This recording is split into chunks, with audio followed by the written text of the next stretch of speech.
नैना लड़ गए, सखी मेरे नैना लड़ गए, भाई मेरे नैना लड़ गए, सखी मोरे नैना लड़ गए।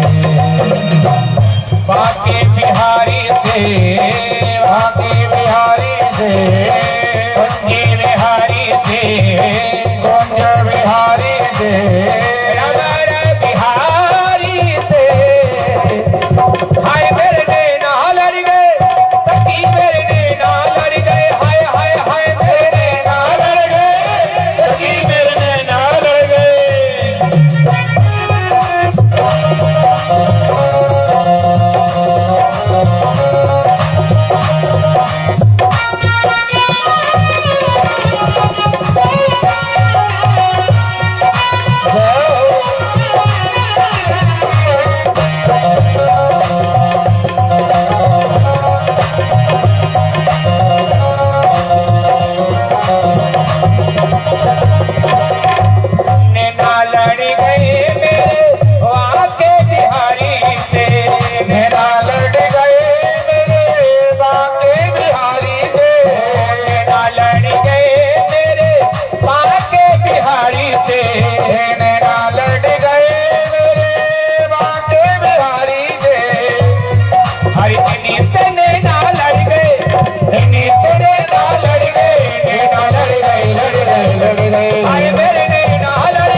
कैसा तूने जादू की ना, ऐसा कैसा तूने मुझे जादू की ना, मोटे मोटे नैना तेरे, काले काले नैना तेरे, मोटे मोटे नैना तेरे, काले काले नैना तेरे, मोटे मोटे नैना तेरे, काले काले नैना तेरे, मोटे मोटे नैना तेरे, काले काले नैना तेरे। कजरारे तेरी आंखों में, कजरारी तेरी आंखों में क्या भरा हुआ सा टोना है, तेरा तो हसन घेरो कमर बस जान हाथ से रोना है, क्या रूपी माधुरी छवि वर्णो, क्या रूपी माधुरी छवि वर्णो तो सुंदर श्याम सलोना है, तुमको याद करे सूरज का एक खिलौना है, सूरज का एक खिलौना है, सूरज का एक खिलौना है। ऐसा कैसा तुमने मुझ पे जादू की ना, ऐसा कैसा तुमने मुझ पे जादू की ना, मोटे मोटे नैना तेरे, काले काले नैना तेरे, मोटे मोटे नैना तेरे, काले काले नैना तेरे।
ऐसे बिहारी जी हमारे सभी भक्तों पर कृपा दृष्टि बना करके रखते हैं।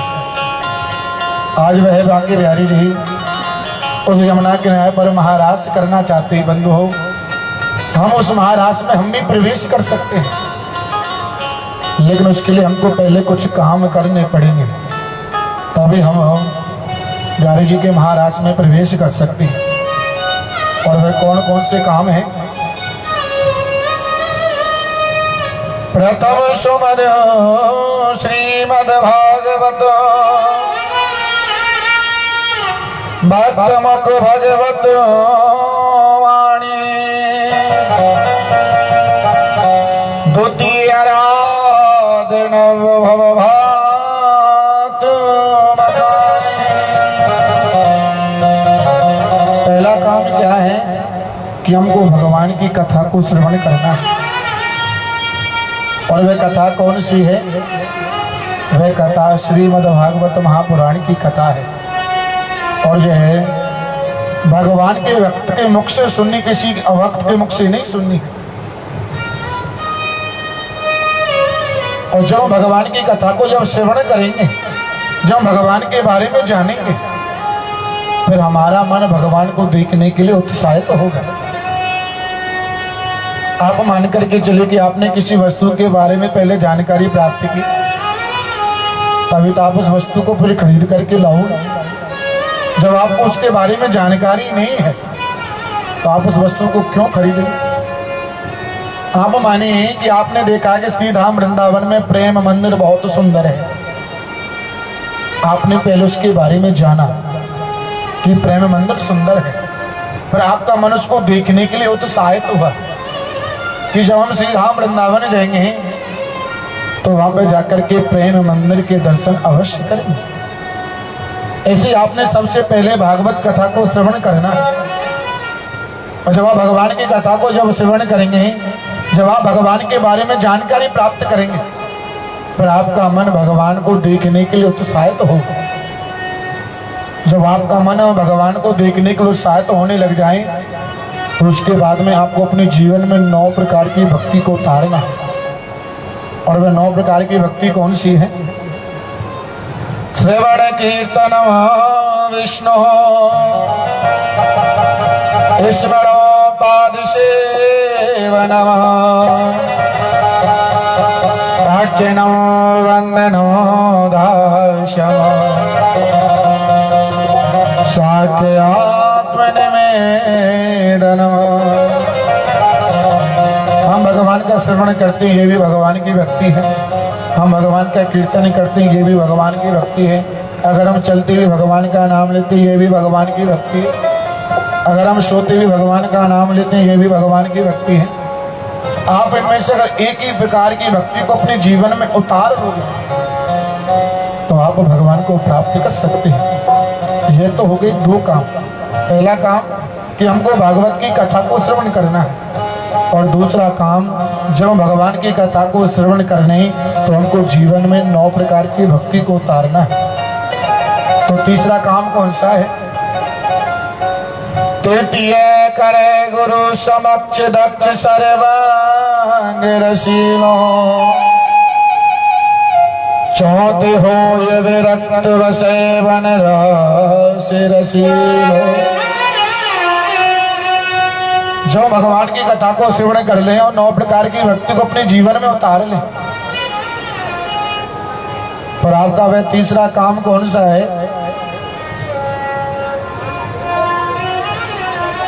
बोले बांके बिहारी लाल की जय। माताओं बैठ जाएंगी, कुर्सी ला रही हैं, आराम से बैठ जाएंगी, कोई बात नहीं। आए हैं तो बैठ भी जाएंगे। तीसरा काम कौन सा? क्योंकि तीसरा काम ये हमको अपने जीवन में गुरु धारण करना है। जब भगवान की कथा को श्रवण कर लें, 9 प्रकार की भक्ति अपने जीवन में उतार लें, और तीसरा काम कौन सा? हमको अपने जीवन में गुरु बनाना है। क्योंकि गुरु के बिना हम भव सागर से पार नहीं हो सकते। गुरु बिन भव निधि तरई न कोई, जो विरंच शंकर सम हो। चाहे कोई भगवान शंकर के समान ज्ञानी क्यों ना हो, चाहे कोई भगवान विष्णु के समान ज्ञानी क्यों ना हो, अगर उसने अपने जीवन में गुरु धारण नहीं किया है तो वह भगवान को प्राप्त नहीं कर सकता है। इसलिए हमको तीसरा काम क्या करना है, हमको अपने जीवन में गुरु धारण करना है। और जब हम गुरु धारण कर लें, जो गुरुजी हमको जिस गुरु मंत्र को देते हैं, जो हमारे कानों में जो गुरु मंत्र देते हैं, पर उस मंत्र का निरंतर जाप करना है। जब आप उसका गुरु मंत्र का जाप करोगे तो फिर चौथा काम कौन सा है, तो आप इस संसार से विरक्त होने लग जाओगे, इस संसार की मोह माया से दूर होने लग जाओगे। यह तो हो गई 4 काम। और 5वां काम कौन सा है,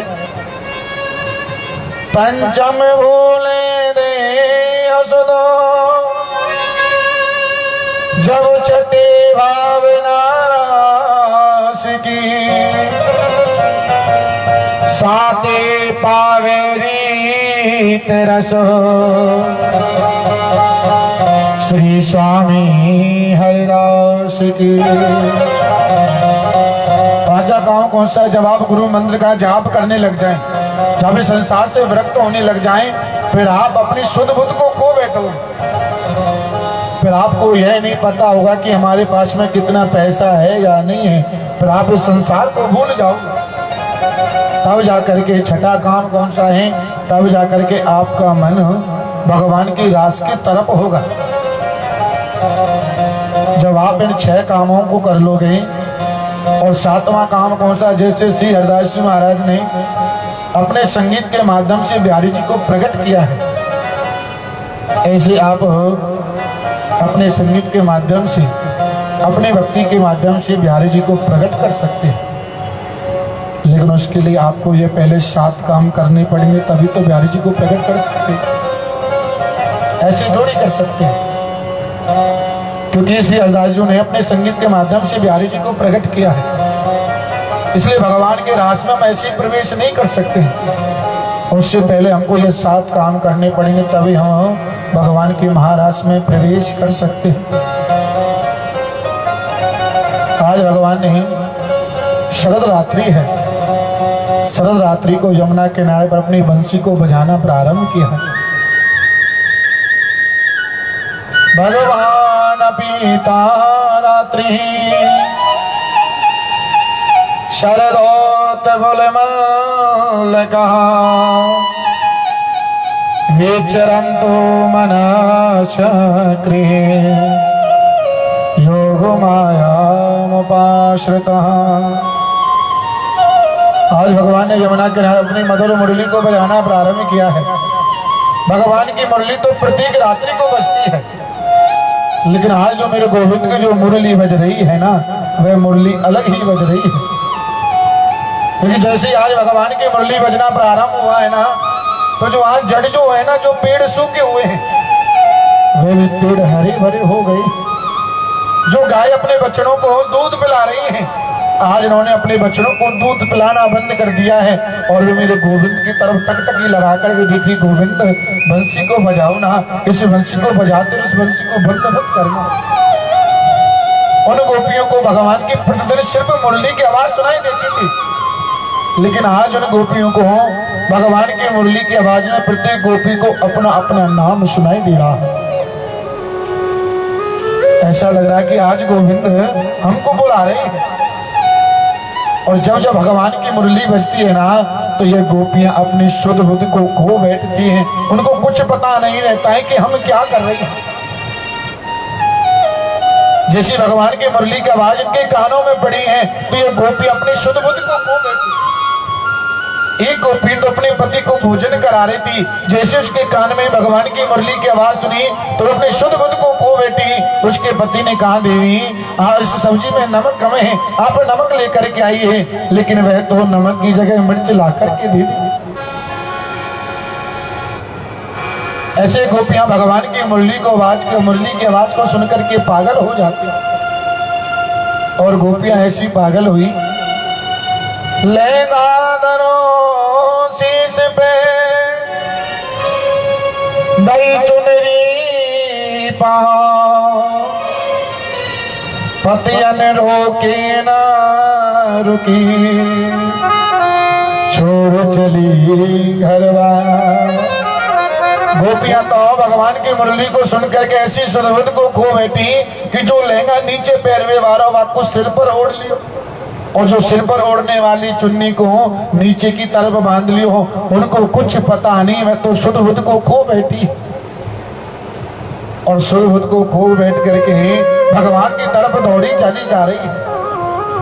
आज जो लकड़ी चूल्हे में जल रही है ना, आज वह रो रही है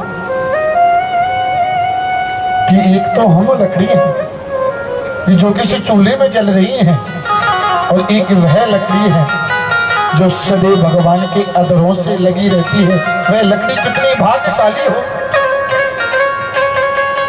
एक गोपी को तो उसके पति ने घर में बंद कर दिया कि आज तुझको मैं जाने नहीं दूंगा, और आज उसने गोविंद की याद में उस पति ने अपने प्राणों को त्याग दिया कि तुम इस तन को ही तो रोक सकते हो लेकिन तुम इन आत्मा को भगवान के पास में जाने से नहीं रोक सकते। आज सभी गोपियां इकट्ठा होकर के यमुना किनारे पर दौड़ रही, गोविंद हम आई, माधव हम आई। भगवान ने देखा कि सभी गोपियां मेरी तरफ दौड़ी आ रही हैं, तो भगवान ने इन समस्त गोपियों का वहां पर स्वागत किया। स्वागतमो भो महाभागा प्रियमो किम करवाणवा भजस्यानां भयो कशक भ्रूतागमन कारणम। भगवान ने समस्त गोपियों का स्वागत किया। गोपियों तुम्हारा स्वागत है, लेकिन स्वागत करने के बाद भगवान ने पूछा, गोपियों आप यहाँ पर क्यों आई? आपको यहाँ पर किसने बुलाया है? अगर आपको कोई अपने घर पे बुलाए और घर पे बुलाकर कहे कि आप यहाँ पर क्यों आए हो, तो आपको कितना गुस्सा आएगा। आपका ऐसा मन करेगा कि ईंट के मारे या के खोपड़े को फोड़ दो।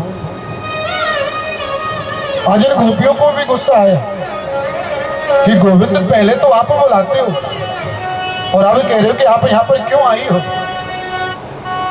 भगवान कह रहे गोपी हो, तुम अपने पतियों को छोड़कर ये पराये पुरुष के पास में आए, ये तुम्हारी अच्छी बात नहीं। अगर तुम यहाँ पर शरद रात्रि का दर्शन करने के लिए आए तो आपने दर्शन कर लिए होंगे, आप अपने अपने घर के लिए चले जाइए। अगर आप यहाँ पर चंद्रमा के दर्शन करने के लिए आई हैं तो आपने चंद्रमा के दर्शन कर लिए होंगे, अब आप अपने अपने घर के लिए लौट करके जा सकते हो। और गोपी हो, ऐसा कहते जो पतिव्रता नारी होती है ना, उसमें बहुत शक्ति होती है।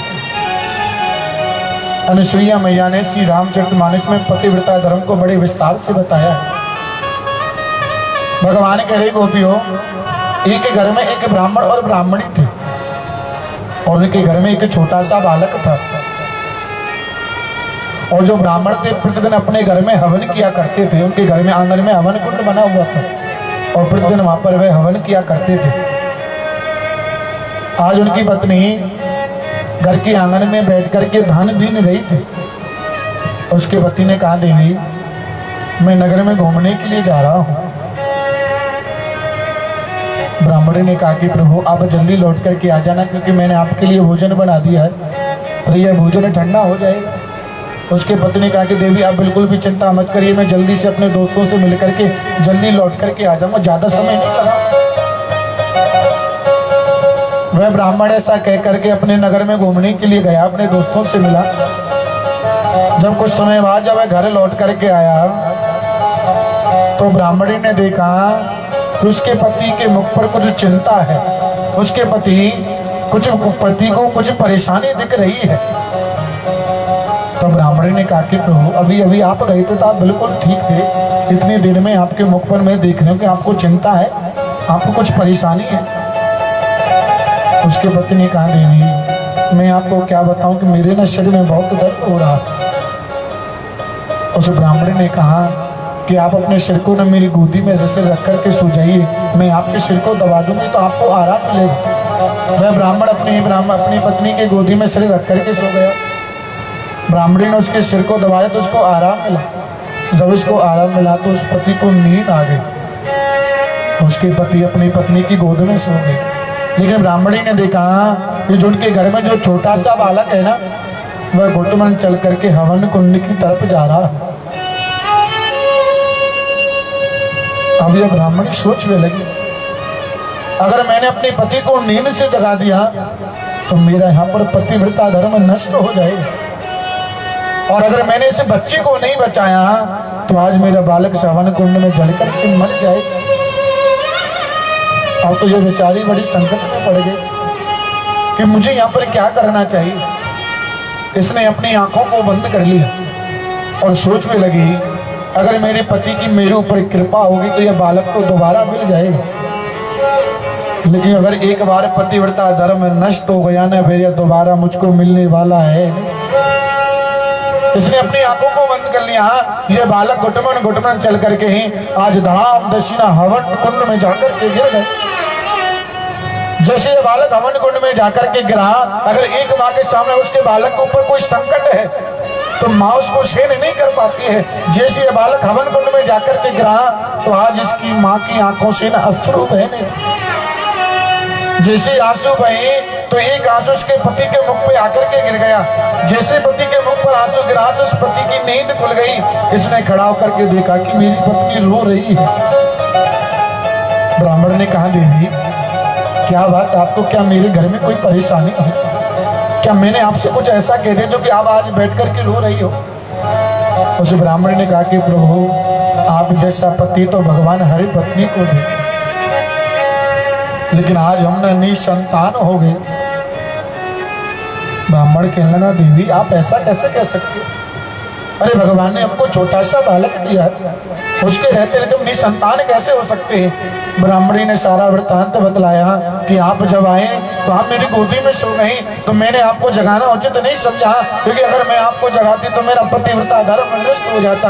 आज मैंने अपने पतिव्रता धर्म को रखने के लिए आज अपने बेटे की आहुति दी। जैसे वे पति पत्नी अपने स्थान से खड़े हुए और जैसे हवन कुंड की तरफ जाकर के दौड़े तो हवन कुंड में जाकर के देखा कि वह बालक आज हवन कुंड में खेल रहा है। क्यों? क्योंकि आज अग्निदेव ने भी उस बालक को जलाया नहीं।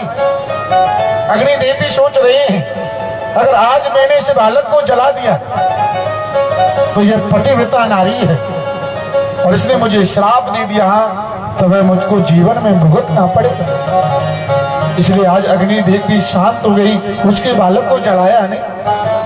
इसलिए देवी हो, पतिव्रता धर्म में नष्ट हो, पतिव्रता धर्म में बहुत शक्ति होती है, और तुम अपने अपने पतियों को छोड़ के पराये पुरुष के पास में आई, यह तुमको शोभा नहीं देता है। अभी भी समय है, आप अपने अपने घर के लिए लौट करके चली जाइए।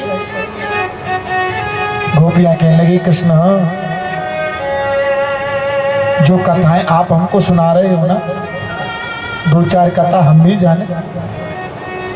भगवान कह रहे, गोपियों बताओ तुम कौन सी कथा जानो? एक गोपी कहने लगी, भगवान एक घर में ना दो पति पत्नी रहते हैं, और जो पत्नी है जब तक वह अपने पति का मुख नहीं देख लेती तब तक वह भोजन ग्रहण नहीं करती। लेकिन कुछ समय बाद उनके घर पर गरीबी आने लगी, तो उसके पति ने सोचा कि अब मुझको बाहर कमाने के लिए जाना चाहिए। अगर मैं बाहर कमाने के लिए नहीं गया तो हमारे घर पर तो खाने के भी लाले पड़ गए। तो आज ये पति अपनी पत्नी से कह रहा, देवी अब मुझको ना बाहर कमाने के लिए जाना चाहिए। पत्नी कहने लगी, प्रभु आपको तो पता है कि आपको जब तक मैं दर्शन नहीं कर लेती हूँ तब तक मैं भोजन भी ग्रहण नहीं करती हूँ, तो आप ही बताइए आपके बगैर मैं कैसे रहूँ? पति सोचने लगो, यह बात तो बिल्कुल सही है। तो मैं बाजार में गया, बाजार में जाकर के उसने अपने रूप की एक मिट्टी की मूर्ति बनवाई और उस मिट्टी की मूर्ति को लेकर अपनी पत्नी को दे दिया, देवी जब तक मैं लौट करके नहीं आऊं तब तक आप इस मिट्टी की मूर्ति की पूजा करना और उनके दर्शन करके आप भोजन ग्रहण कर लिया करो। अब वह पति विदेश बाहर कमाने के लिए चला गया। अब तो वह पत्नी प्रतिदिन उस मिट्टी के पति की पूजा करती है और उसी के दर्शन करके ही प्रतिदिन भोजन ग्रहण करती है। ऐसा करते करते उस पत्नी को 1 वर्ष व्यतीत हो गया। 1 वर्ष बाद जब उसके पति जब बाहर से कमा करके जब लौटे तो दरवाजा, घर का दरवाजा बंद है और उस समय वह पत्नी अपनी मिट्टी के पति की पूजा कर रही है और जो उसकी असली पति है वह दरवाजे पर खड़ी, देवी दरवाजा खोली, मैं तुम्हारा पति बाहर से कमा करके आ गया हूँ। तो एक गोपी कहने लगी, कृष्ण अब तुम ही बताइए उसको क्या करना चाहिए। भगवान कह रहे गोपियों, इसमें सोचने वाली बात क्या है, जब उसके सच्चे पति जब आई गई तो मिट्टी के पति की पूजा करने की क्या आवश्यकता है। अब उसको खड़े होकर के ही अपने सच्चे पति के लिए दरवाजा खोल देना चाहिए। तो गोपिया भी कह रही, कृष्ण हम आपसे यही तो कहलवाना चाहते हैं कि जो हमारे घर पर जो पति बैठे हुए मिट्टी के पति हैं, जब आज आप हमको जब सच्चे पति मिल गए हैं अब हम घर वापिस नहीं जाना चाहते। और ये वही गोपियां हैं जो कात्यायनी मैया से प्रतिदिन मांगा करती थी कि वह नंद को छोड़ हमको पति रूप में मिल जाए। आज भगवान ने जब गोपियों का ऐसा अभाव देखा तो भगवान ने इन्हें यमुना किनारे पर गोपियों के साथ में महारास लीला की है,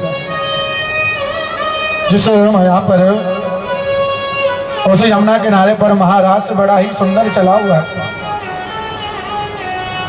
पूर्ण चंद्र की सुखद चांदनी,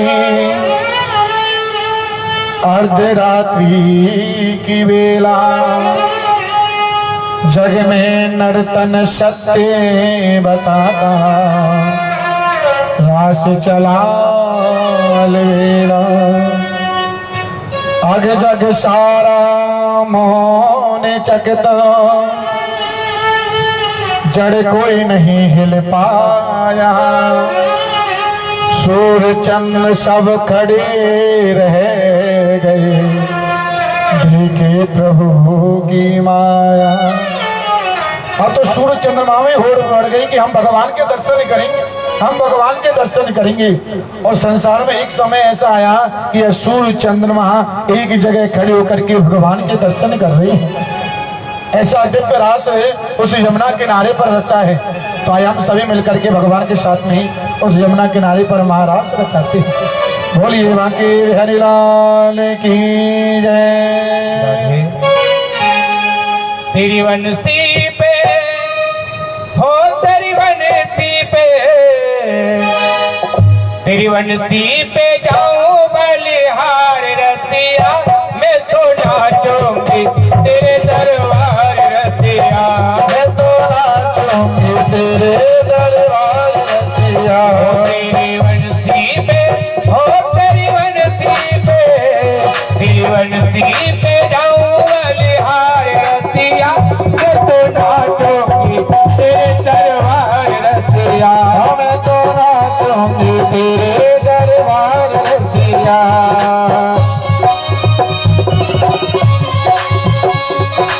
हरि बोल।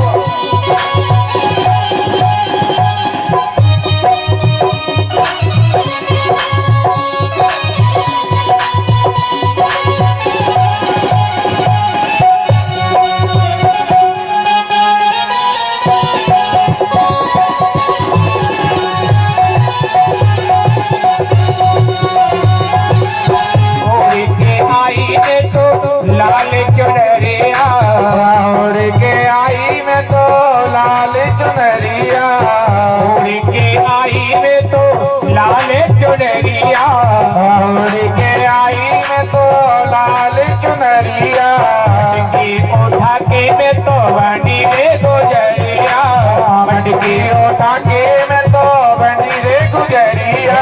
करियाई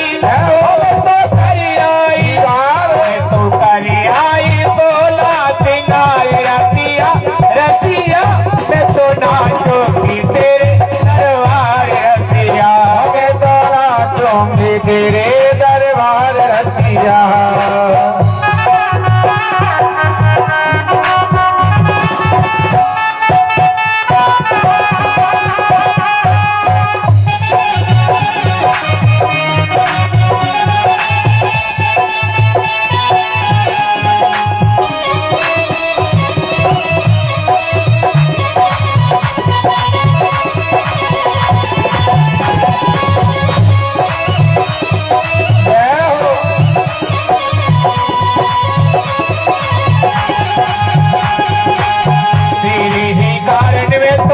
बनी रे जुगनिया, तेरे ही कारण में तो बनी रे जुगनिया, तेरे ही कारण में तो बनी रे जुगनिया, तेरे ही कारण में तो बनी रे जुगनिया। बिछड़ गया मेरा घर अंगनवा, बिछड़ गया मेरा घर आंगनवा, बिछड़ गया मेरा घर आंगनवा, बिछड़ गया मेरा घर आंगनवा। छोड़ी आई मैं तो छोड़ी आई, मैं तो छोड़ी आई सारा संसार रसिया, मैं तो नाचूंगी तेरे दरबार रसिया, हमें तो नाचूंगी तेरे दरबार रसिया।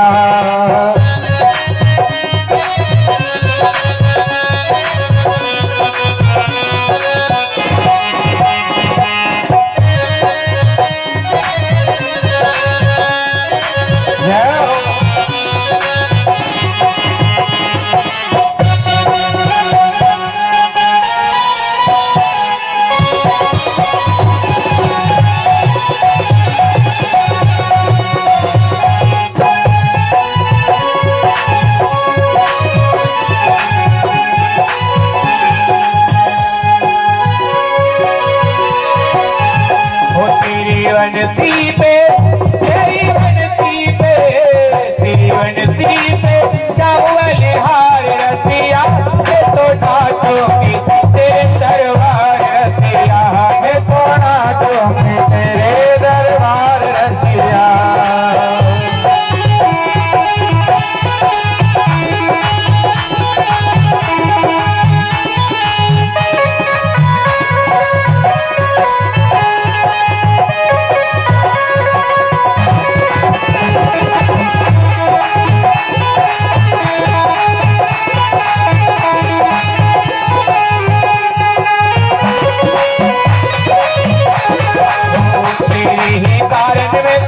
बनी रे जुगनिया, तेरे ही कारण में तो बनी रे जुगनिया, तेरे ही कारण में तो बनी रे जुगनिया, तेरे ही कारण में तो बनी रे जुगनिया, बनी रे जुगनिया में तो बनी रे जुगनिया, बनी रे जुगनिया में तो बनी रे जुगनिया। तो छोड़ी आई तो छोड़ी आई, तो छोड़ी आई सारा संसार रसिया, मैं तो नाचूंगी तेरे दरबार रसिया, मैं तो नाचूंगी तेरे दरबार रसिया।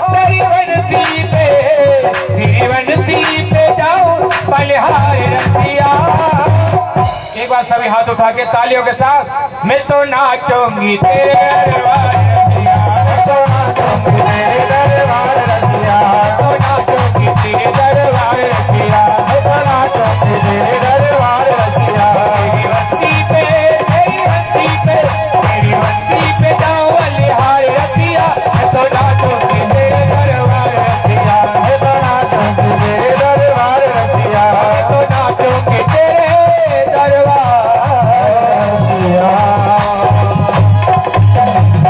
बलवंती वाले की जय हो।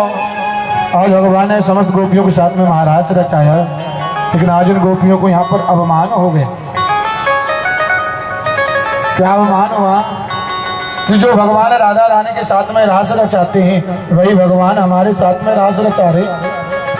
इसलिए हम तो बहुत बड़ी भाग्यशाली, और जहाँ पर अभिमान हो जाता है ना, वहां पर भगवान पर क्षण भर भी नहीं रुकते। भगवान उन गोपियों को छोड़ करके वहां से एक गोपी को लेकर के वहां से अंतर ध्यान हो गए। जिस गोपी को लेकर के गए उसका भागवत जी में वैसे नाम नहीं बताया गया, लेकिन अनेक पुराणों से पता चलता है कि जिस गोपी को लेकर के गए थे वह कोई और नहीं, वह श्री राधा रानी। भागवत जी में राधा रानी का नाम क्यों नहीं लिया गया? क्योंकि जो राधा रानी है वह श्री सुखदेव जी महाराज की गुरु हैं और गुरु का कभी नाम नहीं लिया जाता।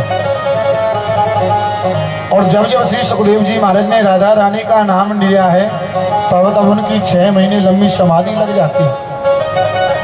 इसलिए वे बड़ी ही सावधानी से भागवत कथा को सुना रहे हैं कि कहीं भी मैं अपने गुरु का नाम नहीं ले पाऊं, क्योंकि राजा परीक्षित को 7 दिन में मरने का श्राप लगा हुआ।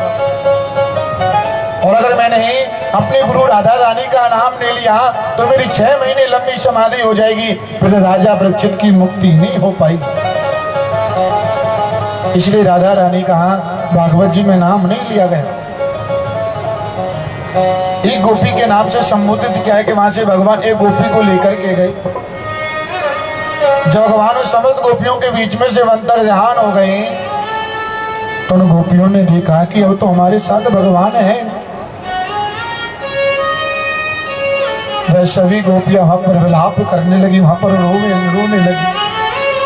हे कृष्ण, हे माधव, ये तुमने क्या कर दिया? अगर तुमको ऐसे छोड़ करके हमको जाना था तो तुमने हमको पूतना नाम की राक्षसी से बचाया क्यों? अरे वे हमारे गोकुल पर गिर जाती, लेकिन हमको आज ये ऐसा दिन तो देखने के लिए नहीं मिलता। आज वे गोपियां भगवान को ढूंढने के लिए आगे चल रही हैं। पृथ्वी माता से पूछा कि माँ, क्या आपने भगवान को देखा है? क्योंकि भगवान तो आपके ऊपर निरंतर खेले हैं। पृथ्वी माता ने कहा, गोपियों, मुझे भी भगवान का नहीं पता कि आज वह निष्ठुर कहां पर गया हुआ है। गोपियां थोड़ा और आगे बढ़ी, तुलसी माता से पूछा, माँ, तुम्हारे बगैर तो वह कृष्ण भोग भी नहीं लगाता है, क्या तुमको पता है कि वह कृष्ण कहाँ गया है? तुलसी मैया ने भी कह दिया, गोपियों, मुझे भी नहीं पता है कि वह कृष्ण कहाँ गया। वे सभी गोपियां रोती विलखती हुई भगवान को ढूंढी, हे कृष्ण, हे माधव, हे गोपाल, ये तुमने बिल्कुल भी सही नहीं किया है। पहले तो हमसे प्रेम किया और प्रेम करके हमको ऐसे इस हाल में छोड़ करके आप हमको यहाँ से छोड़ करके चले गए। और गोविंद, अगर हमने आपसे प्रेम करना छोड़ दिया ना तो संसार में फिर आपको कोई जानने वाला होगा नहीं, क्योंकि आपको सिर्फ प्रेम ही बचते हैं। अगर प्रेमियों ने आपका भजना छोड़ दिया ना तो संसार में आपको कोई पहचानेगा नहीं। और आप हमारे साथ में ऐसा कर रहे हो, पहले तो हमसे प्रेम किया और प्रेम करके हमको इस हाल में छोड़ करके आप चले गए हो। तो जब भगवान जब राधा रानी को लेकर के गए तो आज राधा रानी को भी भगवान के ऊपर मान हो गए। अभिमान अपने ऊपर होता है कि मैं पैसे वाला हूं, मान दूसरे के ऊपर होता है कि हमारा फलाना रिश्तेदार बहुत पैसे वाला है। गोपियों को अपने ऊपर अवमान हुआ और राधा रानी को भगवान के ऊपर मान हो गए।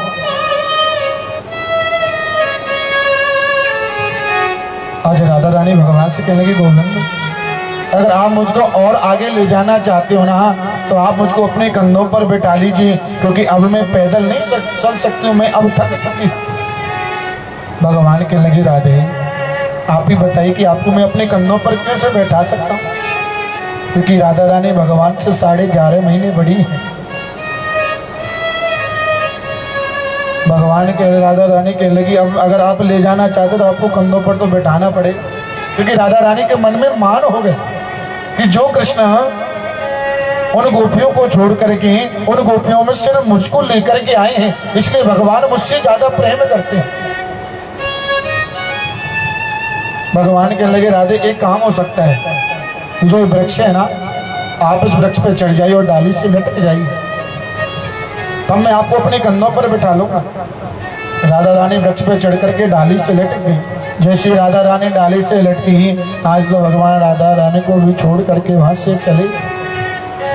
राधा रानी बेचारे डाली पर लटके बार बार कहती, गोविंद, मुझको बिठाओ ना, मेरे हाथों में दर्द हो रहा। अरे जब वे निष्ठुर वहां पर हो तभी तो बिठाएगा। राधा रानी जब नीचे की तरफ देखा तो देखा कि वह कृष्ण तो वहां पर है ही नहीं। राधा रानी को भी छोड़ करके चला गया। राधा रानी जैसे तैसे करके वृक्ष से नीचे उतर करके आई तो जो गोपियां हैं वे भी भगवान को ढूंढते ढूंढते राधा रानी के पास में आ गई। गोपियों ने कहा, राधे हमको लगता है कि वह निष्ठुर तुमको भी छोड़ करके चला गया। राधा रानी कहने लगी, हाँ गोपियों, क्योंकि मेरे अंदर भी मान हो गया था। मैं भगवान को ऊपर मान कर बैठी जिससे वह निष्ठुर मुझको भी छोड़ करके चला गया। उन सभी गोपियों ने इकट्ठा होकर के यमुना किनारे पर एक गीत गाया जिसको हम गोपी गीत कहते हैं। आइए 2-4 श्लोकों में गोपी गीत का उच्चारण करते, उसके बाद में आगे कथा में प्रवेश करते। बोलिए बाकी बिहारी लाल की जय।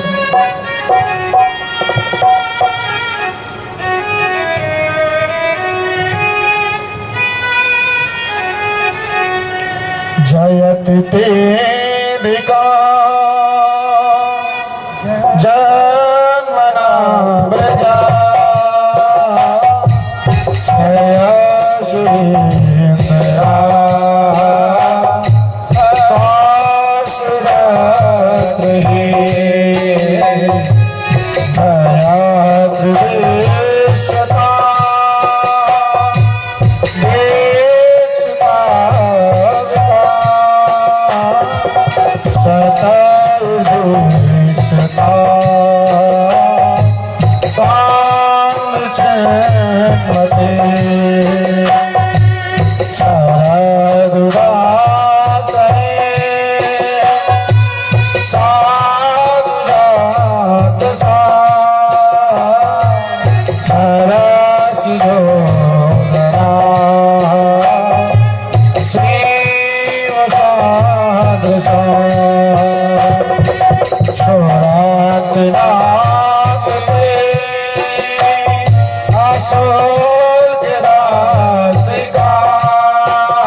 भगवान जब गोपियों जब सभी गोपियों ने गोपी गीत को गाया, भगवान ने दोबारा से गोपियों को जब ऐसा भाव देखा तो भगवान पुनः इन गोपियों के बीच में पधारे और भगवान ने पुनः इन गोपियों के साथ में महारास रचाए।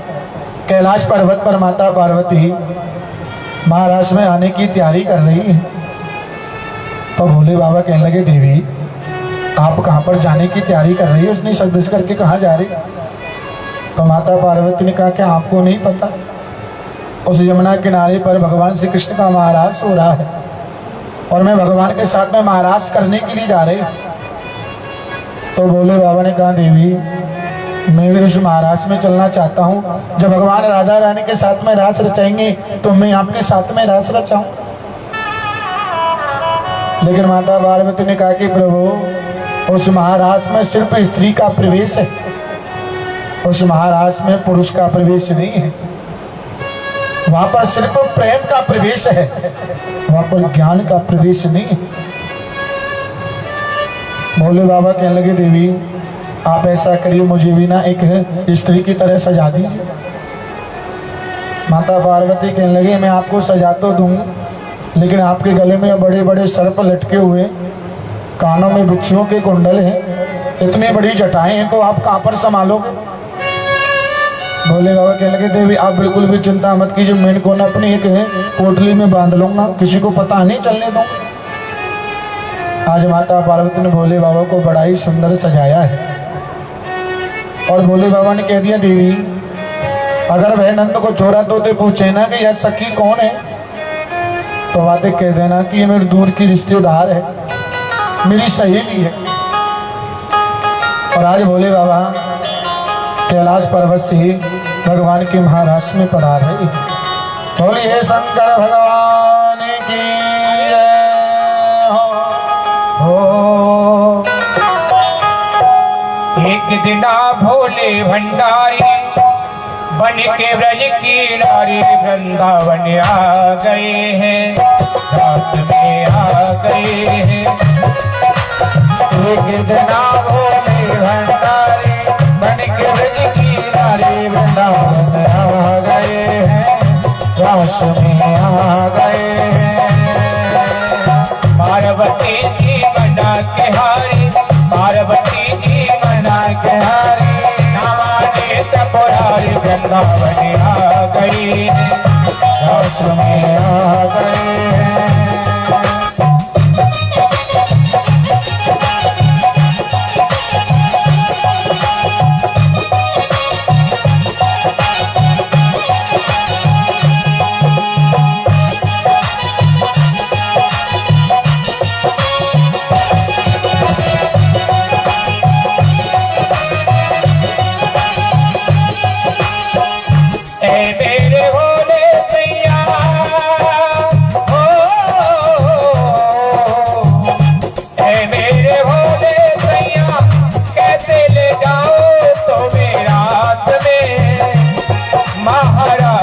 में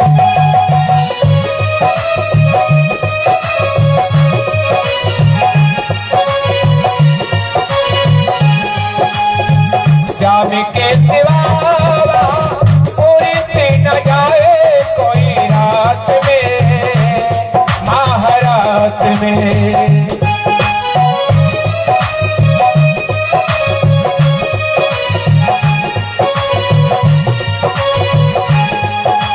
हंसी करेंगी ब्रज की नारी, मानो बात हमारी वृंदावन आ गए हैं, रास में आ गए हैं।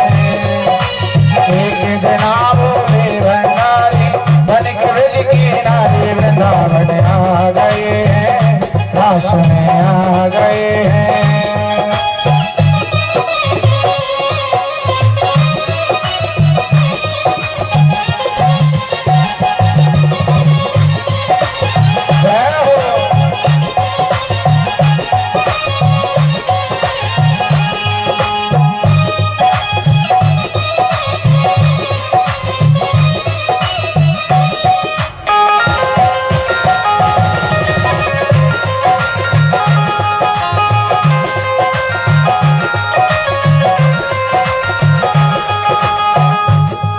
सजा दे मुझको,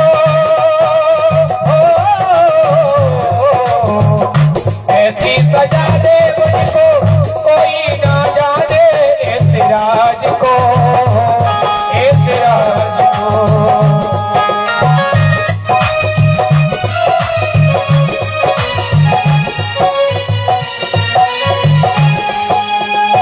मैं हूँ सहेली तेरी,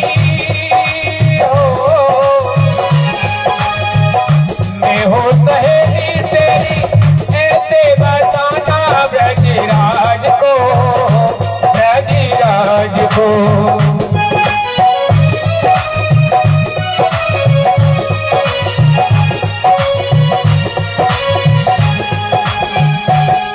अरे लगा के गजरा पहन के साड़ी, लगा के गजरा पहन के साड़ी, चाल चले मतवाली वृंदावन आ गए हैं, रास में आ गए हैं।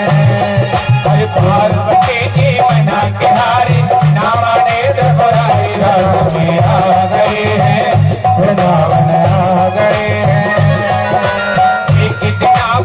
भंडारी बन के नारी वृंदावन आ गई है, रस में आ गई है, वृंदावन आ गई है, रस में आ गई है, वृंदावन आ गई है। पार्वती जी बना के हारे ना मारे त्रिपुरारी वृंदावन आ गई है, रस में आ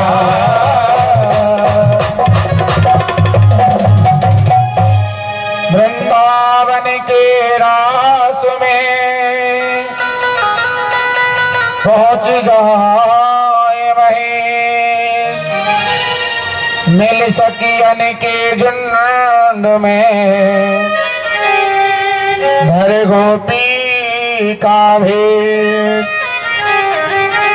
नारायण ब्रज भूमि को सुरपति नामत मात,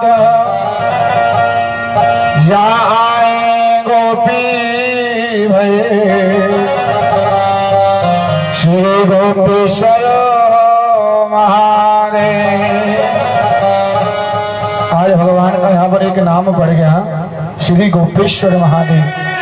बोलिए गोपेश्वर महादेव की जय हो। आज जो श्री राम वृंदावन में भोले बाबा गोपियों की तरह श्रृंगार किया जाता है। आज भोले बाबा जब माता पार्वती के साथ में जब महाराष्ट्र में प्रवेश किया,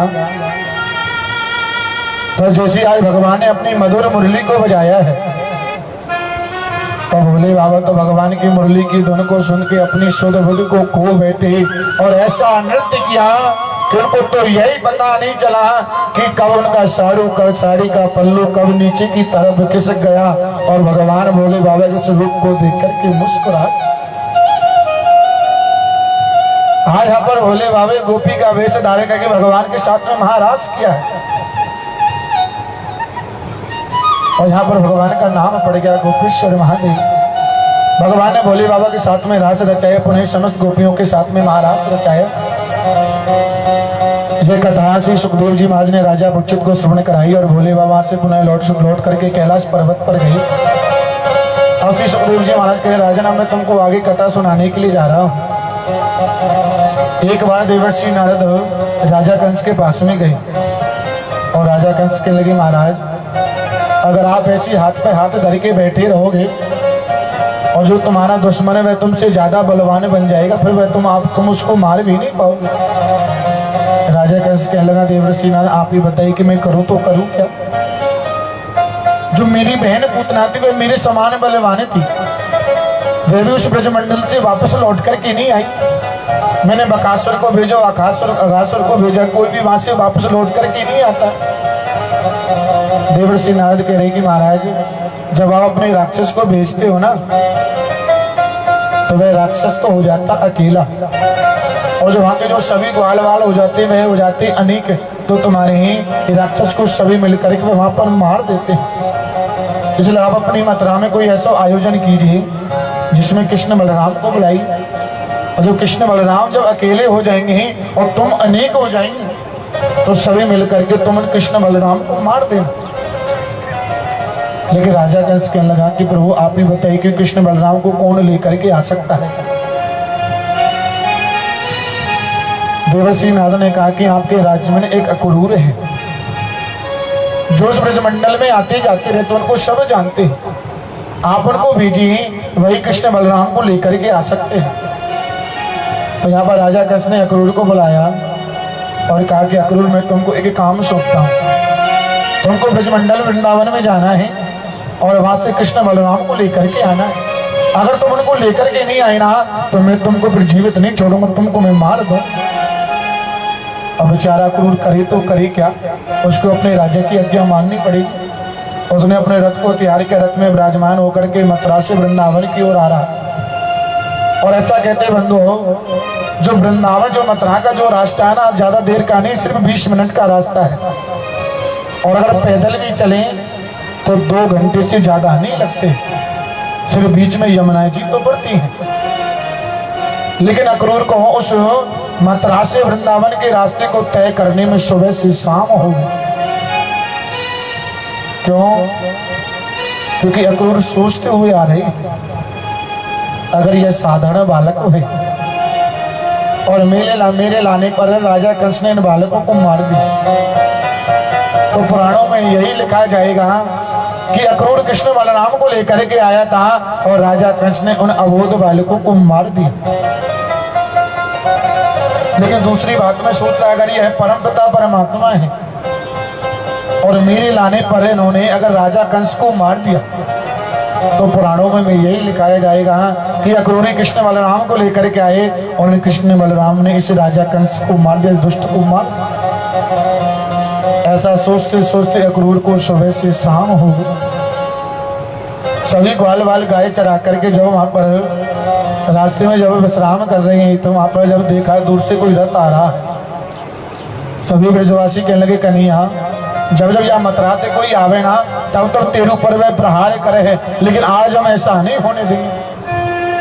अगर ये कोई राक्षस है ना, तो तुझसे पहले ना हम यहाँ तो युद्ध करेंगे, क्योंकि जो ब्रजवासी वे कन्हैया से बड़ा ही प्रेम करे हैं, भगवान को पर कुछ भी कष्ट डालना नहीं चाहते हैं और कह रहे कन्हैया आज हम यहाँ पे युद्ध करेंगे, और जब हम यहाँ पे युद्ध करें ना, तो तू पीछे होकर के अपने घर की तरफ भाग जाइयो, बाकी हम यहाँ को देख लेंगे, तो चिंता मत कर।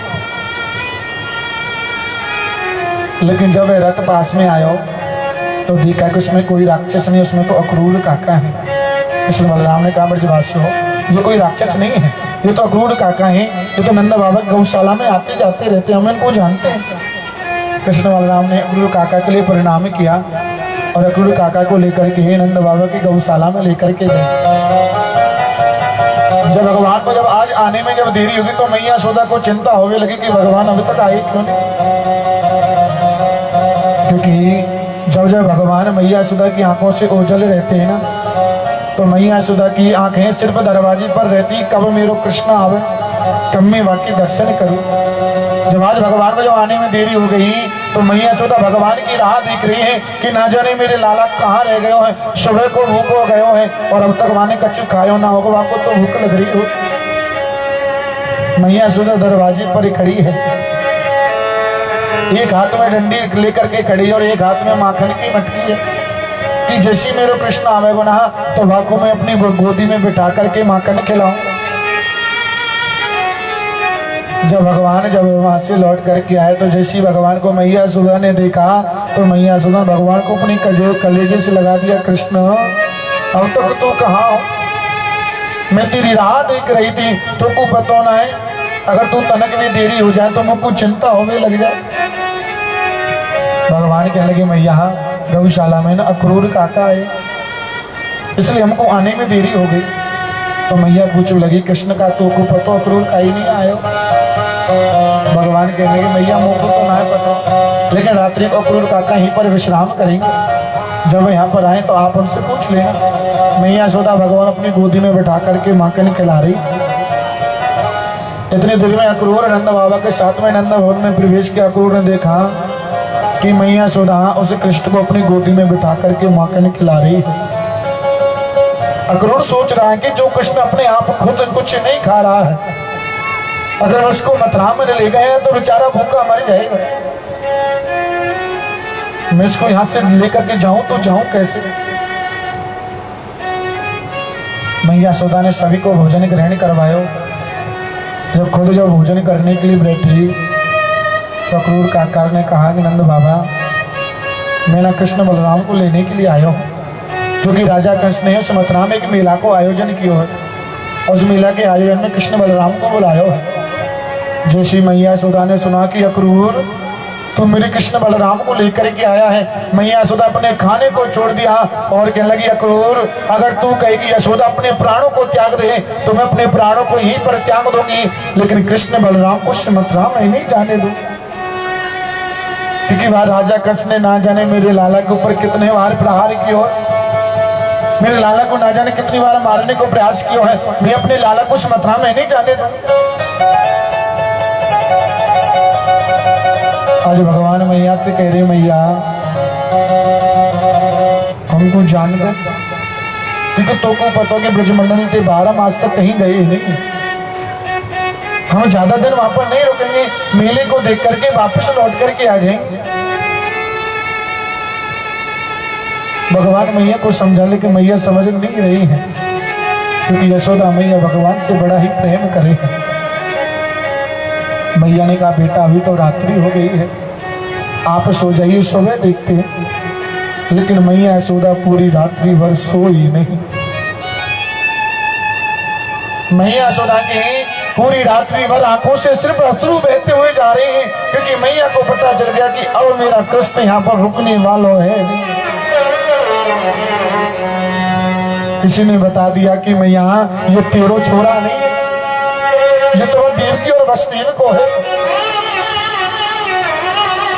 आज मैया पूरी रात्रि भर रो रही है। मैया को पता कि सुबह होते ही मेरे कृष्ण को छोड़ करके चली गए। मैया रात्रि से कह रही रात्रि तू ऐसी रात बन करके रही, तू सुबह हो ही मत, और जब सुबह नहीं होगा तो मेरा छोरा मुंह को छोड़ करके न जाएगा।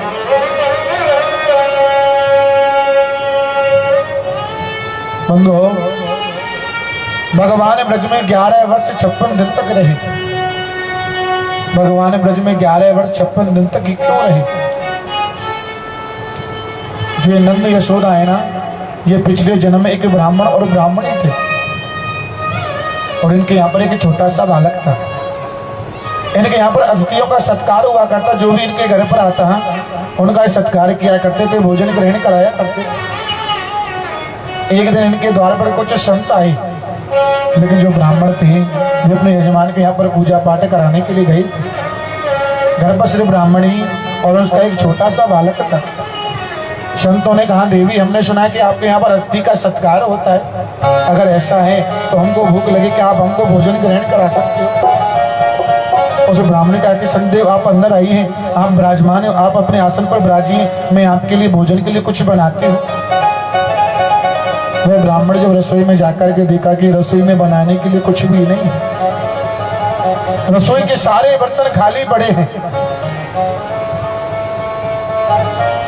अब ये ब्राह्मणी सोच रही या तो मैं इनसे पहले ही मना कर देती कि मेरे घर में बनाने के लिए कुछ है नहीं, और जब मैंने इनको अंदर बुला ही लिया है, और ऐसा कहते हैं अर्ध भोजन देगा दाता दे नर कूजा। अगर कोई अपने घर पर संत ब्राह्मणों को बुलाकर भोजन नहीं कराता है, उनको बिना भोजन के ही वापस लौटा देता है या आधे भोजन में लौटा देता है, तो वह उसको नरक भोगना पड़ता है। अगर कोई व्यक्ति एक ब्राह्मण को अगर बूढ़ी गाय का दान करता है तो उसको भी नरक भोगना पड़ता है। बूढ़ी गाय का कभी ब्राह्मण को दान नहीं करना चाहिए।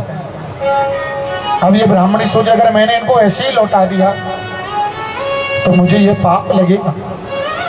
वे अपनी बच्ची को लेकर के एक मार्केट में एक दुकानदार के पास में गई और कहने लगी भैया आप मुझे कुछ सामग्री को उधार दे दीजिए, जब मेरे पति जब बाहर से आएंगे कमा करके आएंगे तो मैं तुम्हारे पैसे लौटा दूं।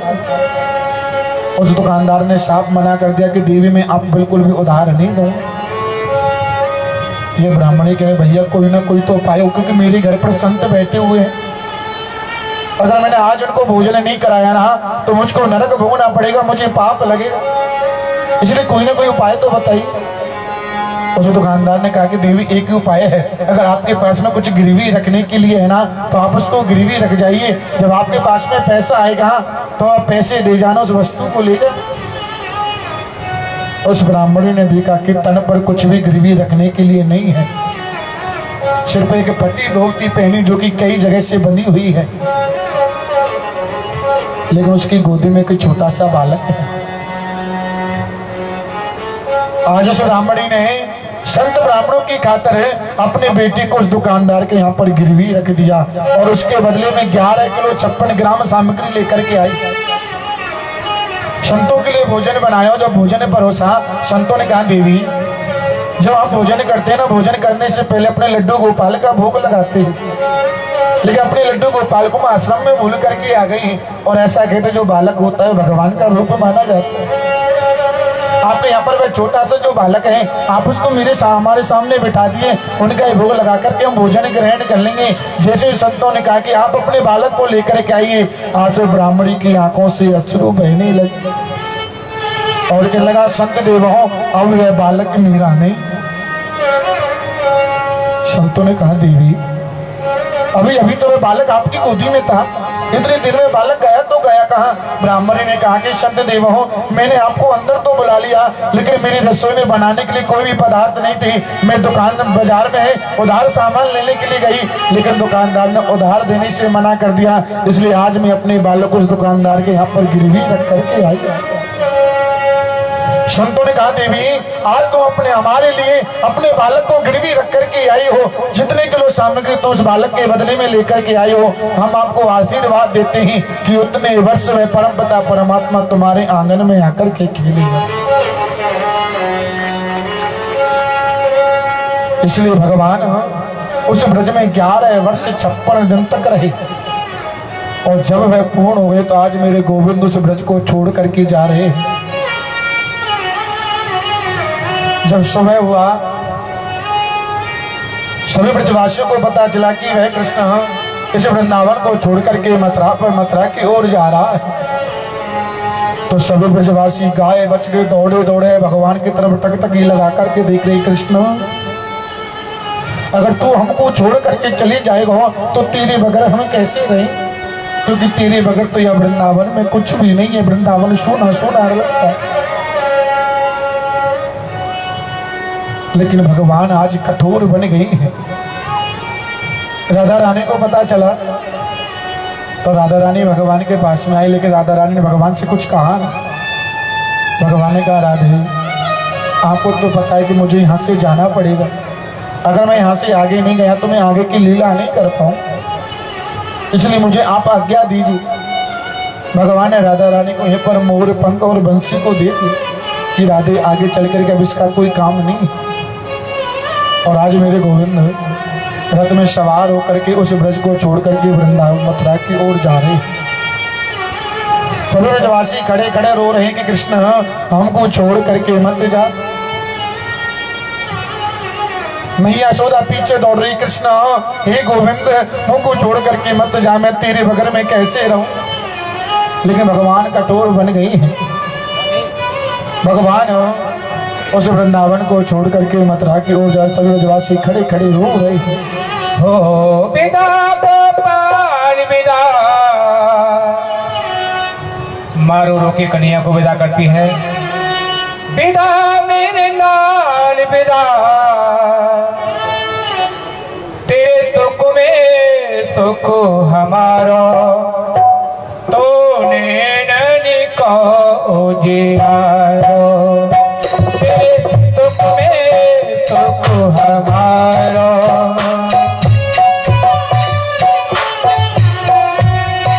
विदा गोपाल विदा,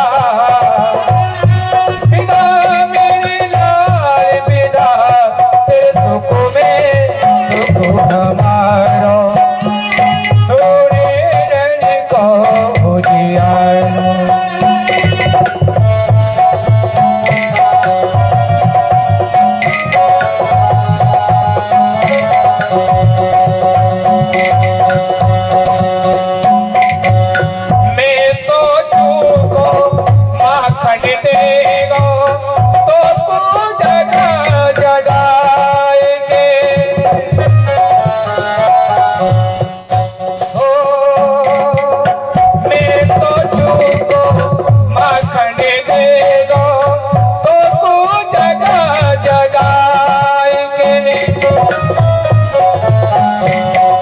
हो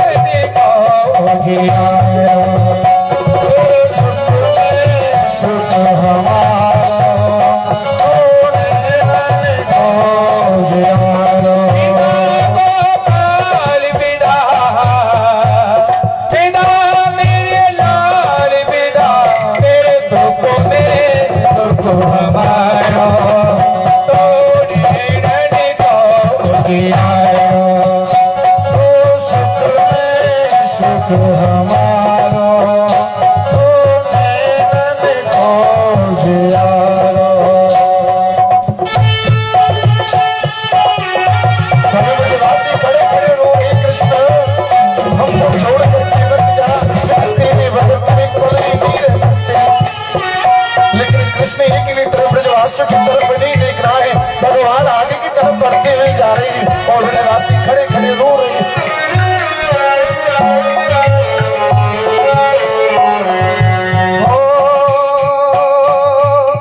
मथुरा जाके भूली न जाना, देखी बड़ो घर जाएंगे। मथुरा जाके भूली न जाना, देखी बड़ो घर जाएंगे। तू बापत अयो लाला, भूल नहीं गयो लाला, तेरे दुखों में तो तू हमारा, सोने नन को उजियारो। ए सुख में सुख हमारो, ओ नैनन को उजियारो। गोपाल मेरा,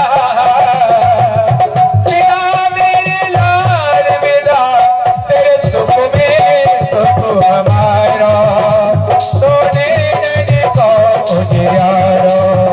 तेरे सुख में सुख हमारो, ओ नैनन को उजियारो।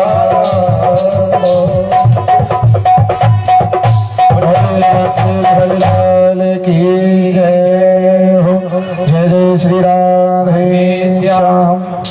अभी हमारे पास में जो दान आए उनके नाम मैं आपको सुना देता हूँ। चंद्रशेखर चोपड़ा और नीलम चोपड़ा जी की तरफ से 5100 रुपये का दान आया है। आप सभी उनके लिए ताली बजाएं और भगवान से यही प्रार्थना करते उनके भंडार को ऐसे ही बढ़ती रहे, ऐसे वे धर्म के काम पर दान देते रहे। और यशोदा देवी जी की तरफ से 251 रुपये का दानों के लिए सभी ताली बजाएं।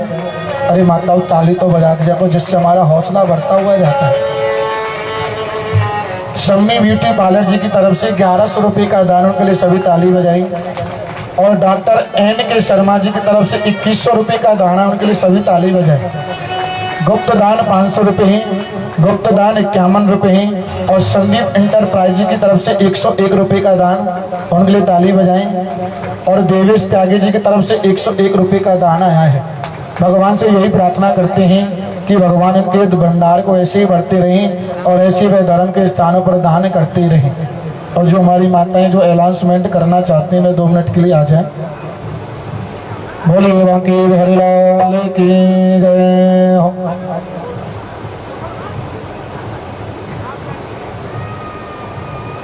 कोई ना बात है।